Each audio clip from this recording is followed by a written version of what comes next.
शहर में गुरुवार को यूजीसी बचाओ संघर्ष मोर्चा के बैनर तले समता मार्च का आयोजन किया गया। मार्च का मुख्य उद्देश्य उच्च शिक्षण संस्थानों में जाति आधारित भेदभाव को समाप्त करना तथा यूजीसी द्वारा अधिसूचित उच्च शिक्षा संस्थानों में समानता का संवर्धन विनियम 2026 के पूर्ण और प्रभावी क्रियान्वयन की मांग उठाना था। मार्च की शुरुआत अम्बेडकर चौक से हुई, जो शहर के विभिन्न प्रमुख मार्गों से गुजरते हुए निर्धारित स्थल तक पहुंचा। इस दौरान बड़ी संख्या में छात्र छात्राएं, शिक्षक, सामाजिक कार्यकर्ता और स्थानीय नागरिक शामिल हुए। प्रदर्शनकारियों ने जातीय भेदभाव बंद करो, यूजीसी रेगुलेशन लागू करो, SC, ST, OBC के अधिकार सुरक्षित करो और शिक्षा में समता सुनिश्चित करो जैसे नारे लगाए। सभा को संबोधित करते हुए वक्ताओं ने कहा कि जनवरी 2026 में अधिसूचित यूजीसी विनियम 2026 का उद्देश्य उच्च शिक्षा संस्थानों में अनुसूचित जाति, अनुसूचित जनजाति एवं अन्य पिछड़ा वर्ग के छात्रों के खिलाफ भेदभाव की घटनाओं को रोकना है।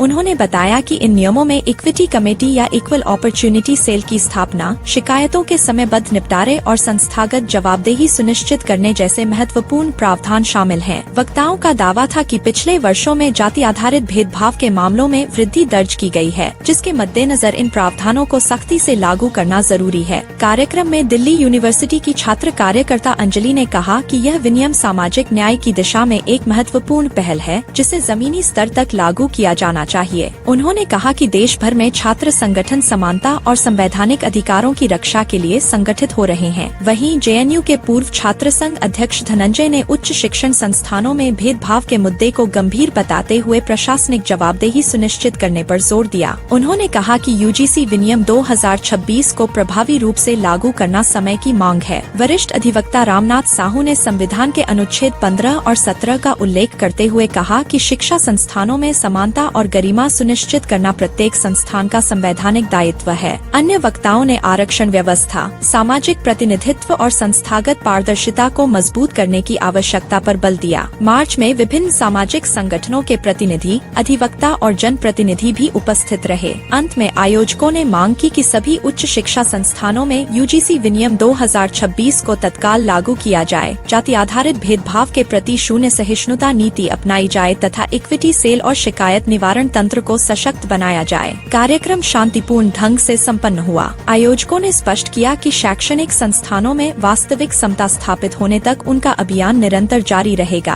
साथियों, आज की ये जो लड़ाई है यूजीसी रेगुलेशंस इक्विटी एक्ट 2026, जिसने केवल ये बात कहा कि देश में जिस तरह से रोजमर्रा के जीवन में जातिवाद निहित है, एक बड़े लेवल पे आप देखिए, सबसे पहला लॉकडाउन लगता है यूनिवर्सिटी में घुसने की प्रक्रिया पे। Central university entrance test CUET है ना, जिस तरह से समाज पे जो हाशिए पर के लोग हैं, जो वंचित हैं, जो शोषित हैं, वो इकोनॉमिकली भी शोषित हैं। आज कौन है जो 1 लाख 1.5 लाख देकर केंद्रीय विश्वविद्यालय में दाखिले के लिए कोचिंग ले पा रहा है? वो मुट्ठी भर लोग। सबसे पहली ठोकर आपको हमको मारा जाता है। ये औकात है तो एंट्रेंस में बैठ के दिखाओ।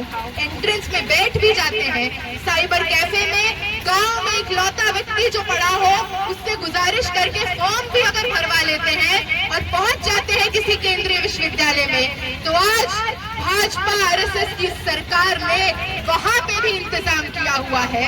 नई शिक्षा नीति नाम है उस शहर का, जो कहता है कि केंद्रीय विश्वविद्यालय में वंचित, शोषित और गरीबों की औलादें आ भी जाएंगी तो हम हर सेमेस्टर फीस वृद्धि करेंगे, यहाँ पे किसी भी तरह की हॉस्टल की सुविधा नहीं देंगे।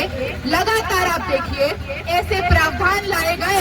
मैं जिस विश्वविद्यालय से आती हूँ, देश का सबसे प्रीमियम इंस्टीट्यूशन कहा जाता है दिल्ली विश्वविद्यालय, लेकिन आज भाजपा RSS के संघ के अखाड़े का सबसे बड़ा लैबोरेटरी है।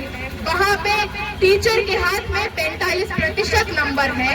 आपका सरनेम देखकर आपको वाइवा में, इंटरनल में, असाइनमेंट में नंबर काटा जाएगा। आपके सरनेम में कोई प्रोफेसर से मिलता हुआ सरनेम है, क्लास आइए या मत आइए, अटेंडेंस पूरा करिए या मत करिए, बम्पर नंबर मिलेगा।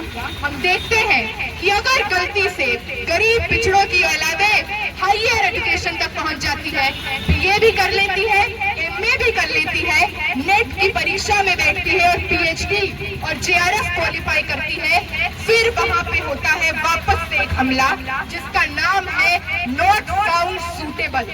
अगर आप पीएचडी के इंटरव्यू में बैठेंगे, एससी, एसटी, ओबीसी समुदाय को कह दिया जाता है आप नाकाबिल हैं। हजारों लोग, इतने लोग जो लगातार इस एग्जाम को क्वालिफाई कर ले रहे हैं, इंटरव्यू में आप उनको कह रहे हैं नाकाबिल है। और जनरल कैटेगरी और एक पर्टिकुलर जाति, उस जाति से दिक्कत नहीं है, लेकिन सालों से जो विशेष अधिकार मिला है और आंखों पे जो पट्टी लगी है, उससे आपत्ति है।